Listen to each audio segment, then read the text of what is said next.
Kilo 404 Boxing and More. I want to slide a quick video in on my way home right now.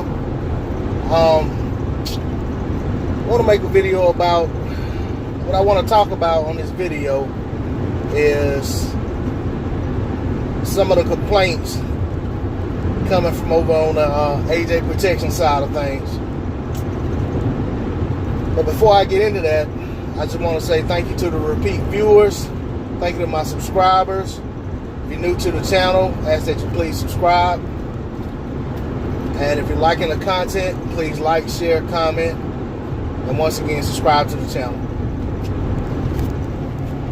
All right, I'm, killing time at work. When I was on my break, saw a video, basically talking about Wilder needing to go ahead and take that AJ fight now if he thinks he's gonna have a chance of beating AJ. And I'm gonna get into making a response video to that video, maybe. But what I want to talk about right now is something that was said to my comment on the video, and my comment was basically, in my opinion, that no matter how much longer AJ fights, he's not going to progress to a point where he's going to be good enough to beat AJ beat Wilder, unless Wilder gets old overnight. Once Wilder declines, of course he's going to be, someone's going to beat him. And none of these guys are invincible. But anyway, my point was that, that was my comment. And one of the comments that I got back was, that Wilder's not trying to make the fight anyway, and basically was being, criticism for there supposedly being a two-way rematch clause for his fight with Tyson Fury. Well, to that I say, and I said in the comment, was show me proof that there is a two-way rematch clause, and if there is, oh well, it just is. Because, the reality of the matter is that rematch clause in no way, shape, form, or fashion says that Wilder is trying to avoid a fight with AJ by having that in there. There could be, the reality could be that was the only way for him to get that fight. Might have been that Tyson Fury said, well, if I beat you, you get a rematch. Well, I want to have a rematch too. If I lose, I want a chance at redeeming myself and also a chance at another payday. So, you never know what went on behind the scenes, to make things come about. What I got to do is respect guys who make the fights. So I respect Fury and his side for stepping up, doing what they have to do to make this fight. Is a good opportunity for them. I respect Wilder and his side doing what they got to do for coming together to make the fight, because it's a big opportunity for them. He couldn't get the fight he wanted, so he took what he perceived to be the next best fight out there. I'm getting a little tongue-tied. But also, to the same guy, I made the comment, and I guarantee that he didn't have an issue with it when it was the other way around. But what I'll say is, for Anthony Joshua's fight with Vladimir Klitschko, there was a two-way rematch clause. There was a two-fight deal. And maybe that was the only way AJ was going to get that fight. Or maybe that was the only way Vlad was going to get the fight. Who knows? But there was a two-way rematch clause, basically a two-fight deal in place that we're going to fight two times. I don't know whether it said they had to fight two times back-to-back, or they can fight two times within a certain period of time, have a rematch within a certain period of time. I don't know. But all I do know is that the world knows that there was a two-fight agreement in place. And it was talked about prior to that fight happening.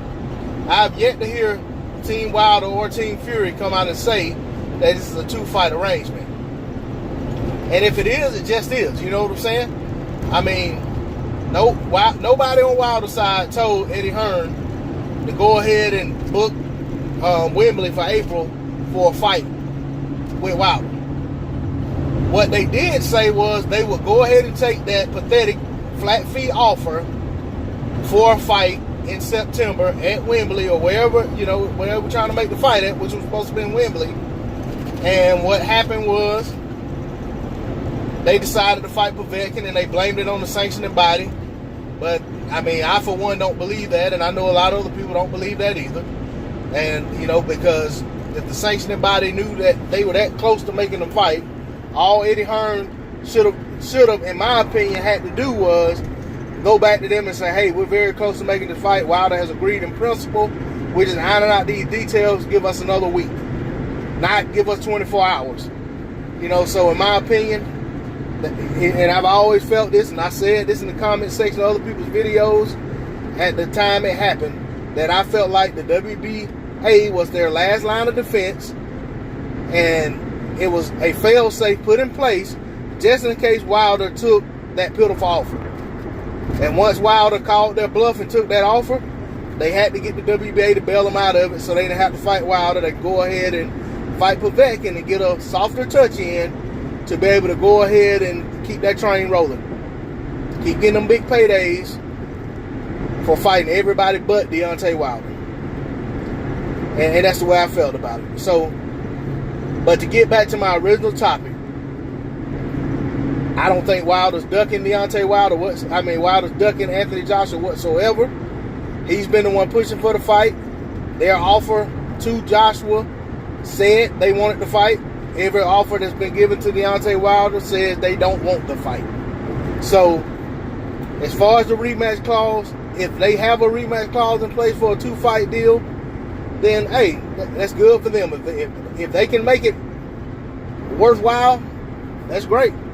I mean, I for one feel the same way I've always felt about Wilder fight Tyson Fury, was that he's going to blast Tyson Fury out of there at some point in the fight, and Fury's not going to be interested in a rematch.